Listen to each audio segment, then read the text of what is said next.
Hello everyone, সবাই কেমন আছো? আশা করছি সবাই খুব ভালো আছো। আমরাও ভালো আছি। তো শাশুড়ি বৌমা মিলে সকাল সকাল স্নান টান করে ফ্রেশ হয়ে একদম কাজটা সেরে বেরিয়ে গেছি ঘাঘরবুড়ি মায়ের মন্দিরের উদ্দেশ্যে। দিদি জামাইবাবুরা যেহেতু ঘাঘরবুড়ি মন্দির থেকে খুব একটা বেশি দূরে থাকে না, তো দিদিরা এসেই লাইনে দাঁড়িয়ে গেছিলো। খুব বেশিক্ষণ লাইনে দাঁড়াতে হয়নি, কিন্তু আমরা যেহেতু শনিবার দিন গেছিলাম আর একটু তাড়াতাড়ি যাওয়ার চেষ্টা করেছিলাম, তাই তাড়াতাড়ি পুজোটা দিতে পেরেছিলাম। কিন্তু দেখতে দেখতে যা ভিড় হয়েছিল আর যা বিশাল লাইন পড়েছিল, আমরা তো দেখে অবাক। তো যাই হোক, খুব কাছ থেকে বসে মায়ের দর্শন করেছি আর খুব ভালোভাবে পুজোও দিতে পেরেছি। আর এখানে যে পুজো দেওয়ার ব্যবস্থাটা সেটাও বেশ ভালোই করেছে, দেখলাম বেশ ভালো লাগলো। এই প্রথমবার ঘাঘরবুড়ি মায়ের মন্দিরে এসেছি পুজো দেওয়ার জন্য। আগেও এসেছি, শুধু মায়ের দর্শন করে চলে গেছি। দিদি জামাইবাবু এখানেই জুতো রেখেছিল আর ভাগনা আমাদের জন্য ওয়েট করছিল। আমরাও জুতো রেখে একেবারে মন্দিরে ঢুকে গেছিলাম। আর ঘাঘরবুড়ি মায়ের মন্দিরের পাশেই রয়েছে এখানে শিব ঠাকুরের মন্দির।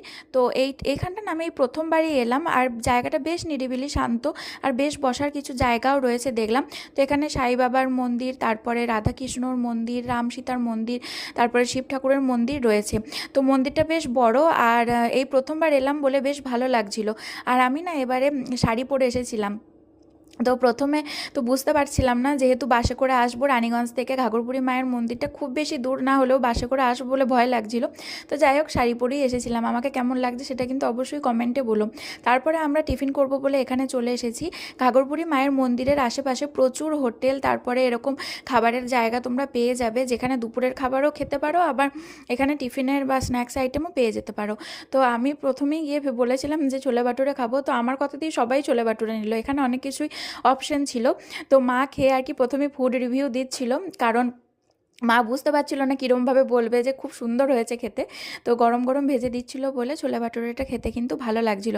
আর জামাইবাবু দেখো পুরো ছোলে ভাটুরে, মানে যেমন ভাটুরার মতো ফোলে সেই রকমই দেখে দুটো নিয়ে এসেছে, সেটাই আমাকে দেখাচ্ছিল। তো ওখান থেকে খেয়ে এসেই ঘাঘরবুড়ি মায়ের মন্দিরে গেছি। আর ওখানে ঘাঘরবুড়ি মায়ের স্পেশাল চা খাবো না সেটা তো হতেই পারে না, এখানে কিন্তু ওটা বিশাল ফেমাস। তো ওখানে আমরা চা খেলাম, ভেবেছিলাম 2 কাপ করে খাবো, কিন্তু খেতে পারিনি, 1 কাপ করেই খেয়েছি। আর যেহেতু মকর সংক্রান্তির পরপরই গেছিলাম, এখানে মকর সংক্রান্তির সময় বিশাল মেলা হয়।